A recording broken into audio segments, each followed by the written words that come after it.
There was drama at Med-Bumikar Mara's EGM today with almost half its shareholders walking out. The meeting was convened to consider UMW's offer for the company's controlling stake in listed MBM Resources, which has a 22.58% stake in Perodua.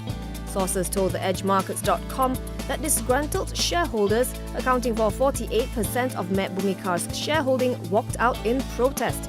The remaining shareholders proceeded to vote in favour of the proposed sale. If the EGM vote is upheld, it would see UMW gaining a majority stake in MBM. This in turn means UMW will be able to exercise majority control over Perodua, as it currently holds a 38% stake in the automaker. However, a critical hurdle remains. Perodua's Japanese partner Daihatsu still needs some convincing on the merits of the takeover.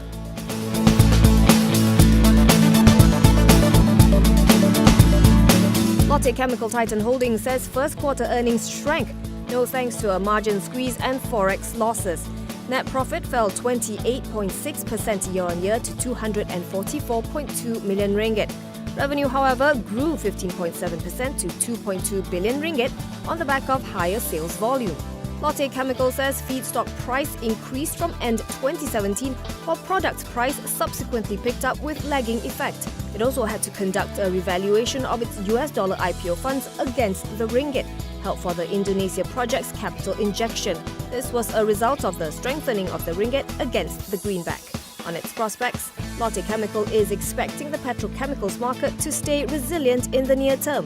The group says its FY18 performance should remain positive.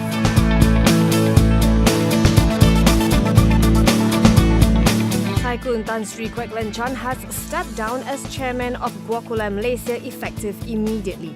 This comes about 3 months after he resigned as chairman of Hong Leong Capital in February. The move is in line with an ongoing internal rationalisation and streamlining exercise. Quek, 74, has been the chairman of Guocoland since 2013. In a filing with Bursa Malaysia, the firm said he will be replaced by non-executive director Chung Lee Hao.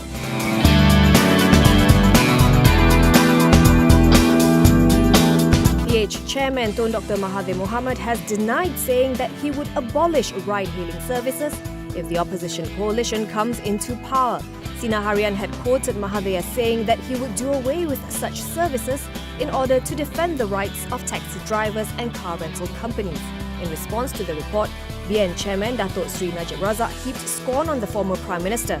He said this was evidence of how Mahathir refuses to adapt to the times or understand how technological advances benefit Malaysians. However, Mahathir tweeted today that the report was untrue. He clarified that what he suggested was merely a revision of the current laws so that the rights of both e-hailing and taxi drivers are protected. OCBC Malaysia says things are looking up for the group and the industry as a whole this year. The group reported a 17% rise in net profit to a record 949 million ringgit for FY17. It says the increase was mainly on the back of stronger growth in total income, which rose 5% to 2.46 billion ringgit. Profit before tax rose 19% to 1.27 billion ringgit, also its highest ever. This was the result of stronger income growth as well as better cost management and lower impairment allowances. CEO Dato' Ong En Bin says he is pleased with the bank's solid performance after a subdued preceding year. He expects OCBC to continue growing steadily in FY18.